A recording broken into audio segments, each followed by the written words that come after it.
नमस्कार, मैं हूं मृत्युंजय कुमार झा और कमोडिटी सुपरफास्ट में आपका स्वागत है। और सबसे पहले बात सोने और चांदी की, जहां पर कल की बड़ी तेजी के बाद आज गिरावट है, कमजोरी है और इस वक्त एमसीएक्स पर गोल्ड का भाव करीब करीब 225 रुपये नीचे है और चांदी की भी अभी गिरावट दिख रही है। चांदी का भाव करीब करीब 450 रुपये नीचे है, लेकिन कल 700 रुपये के आसपास की तेजी गोल्ड में आई थी और चांदी के दाम भी बहुत तेजी से ऊपर गए थे।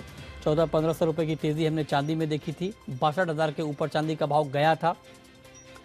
हमारे साथ अमित सजेजा हैं मोतीलाल ओसवाल के। अमित जी, बहुत स्वागत है आपका। क्या किया जाए सर गोल्ड में और सिल्वर में? आज जो गिरावट है, क्या इस गिरावट को एक बाइंग के मौके के तौर पर देखा जाए? खरीदना चाहिए गोल्ड सिल्वर? जी नमस्कार मृत्युंजय जी। देखिए, फिलहाल हमने देखा है कि डॉलर इंडेक्स में खास करके थोड़ी बहुत एक बढ़त के साथ ट्रेड हो रहा है, यानी निचले स्तरों से रिकवरी आई है। तो मेरा मानना है कि एटलीस्ट आज के सेशन में कल के महत्वपूर्ण सीपीआई डेटा के पहले पॉसिबल है गोल्ड और सिल्वर में एक करेक्टिव दौर देखा जाए, यानी एक करेक्शन देखने मिले 3 दिनों की लगातार तेजी के बाद। गोल्ड में ये पॉसिबल है कि हम 150 से 200 तक के दाम देखें और चांदी में 61,000 के करीब के। इसके चलते मैं शॉर्ट टर्म बेसिस पे गोल्ड और सिल्वर में एक काउंटर व्यू लेना चाहूंगा, यानी सेल ऑन रैलीज रिकमेंड करना चाहूंगा। अच्छा, ठीक है। तो आप कह रहे हैं कि ये गिरावट थोड़ी और बढ़ सकती है, तो आज के लिए आप बेच कर चलें। 51,150 का टारगेट गोल्ड का और चांदी का 61,100 का टारगेट आपको दिया जा रहा है। इस पर आप नज़र रखें, लेकिन जो भी ट्रेड लें स्टॉप लॉस ज़रूर लगाएं। अब आते हैं क्रूड पे। कच्चे तेल में करीब करीब 2% के आसपास की गिरावट है। कल भी दाम गिरे थे।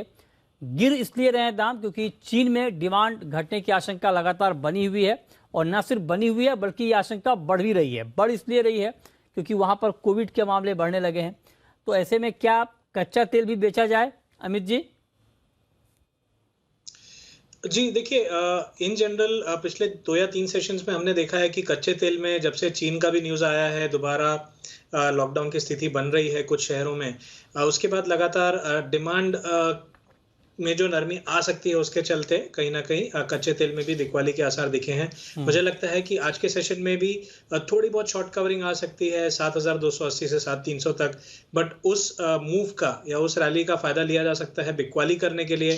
डाउन साइड में मेरा मानना है कि 7,100 तक के लेवल हमें डोमेस्टिक क्रूड और करीबन $87 से $86 के बीच WTI क्रूड में देखने मिल सकते हैं। ओके, ठीक है। अब आते हैं मेटल में। मेटल में कॉपर में क्या अभी बाइंग करना ठीक है? कॉपर का स्टॉक कम हो रहा है।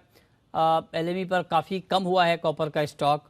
हालांकि चाइना में डिमांड भी घटने की आशंका बन रही है। एक खबर नेगेटिव है, एक खबर पॉजिटिव है। ऐसे में क्या रिएक्शन होगा कॉपर का? जी देखिए, पिछले 2 दिनों में हमने काफ़ी उठापटक देखी है, क्योंकि परसों के दिन हमने एक गैप अप ओपनिंग देखी थी शार्प। उसके बाद कल के सेशन में बिकवाली भी है। लेकिन अगर मैं प्योरली एक शॉर्ट टर्म टेक्निकल सेटअप की बात करूं तो एक बड़े कंसोलिडेशन में था काफ़ी समय से। खास करके डोमेस्टिक कॉपर प्राइसेस जो हैं 665 670 के ऊपर ब्रेकआउट दिया है। तो ये जोन जो है अब एक सपोर्ट की तरह एक्ट करेगी और शॉर्ट टर्म बेसिस ऐसा लगता है कि और थोड़ी खरीदारी या जो है गेन्स है वो बढ़ सकते हैं 681 से 682 रीजन में।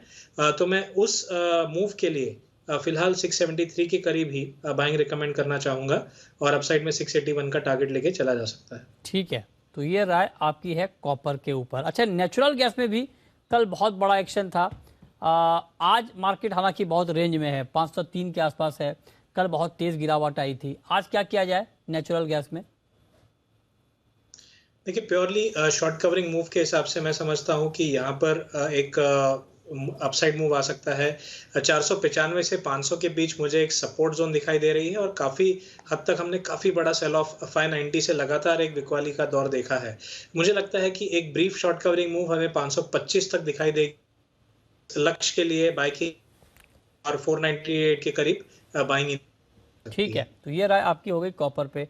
अब जरा आप बताएं नेचुरल गैस पे। लेकिन अब एक सवाल मेरा आपसे होगा एग्री पर। एग्री में ग्वार में आज अच्छी खासी तेजी का माहौल बना है। क्या ये मोमेंटम, ये रफ्तार ग्वार के भी कंटिन्यू रहेगी? आपका टेक क्या है? जी, मुझे लगता है कि ग्वार में कहीं न कहीं एक शॉर्ट टर्म जो बॉटम है वो बना है। ग्वार गम में स्पेसिफ़िकली मैं थोड़ा ज़्यादा तेज़ी में रहना पसंद करूँगा। मुझे लगता है कि ग्वार गम जो है 11,000 के ऊपर निकल सकती है। हम्म, ग्वार सीड भी सिमिलरली फ़ॉलो अप करेगा। तो ग्वार कॉम्प्लेक्स कहीं न कहीं दोबारा तेज़ी के आसार दिखा रहा है और आने वाले दौर में हमें 8 से 10% के भी गेन्स आते हुए दिख सकते हैं अपसाइड में। ठीक है, तो आप कह रहे हैं कि ये तेज़ी बढ़ सकती है। बहुत शुक्रिया अमित जी आपका जुड़ने के लिए, डिटेल में बताने के लिए इस वक्त कहाँ पर कमाई के मौके बनेंगे।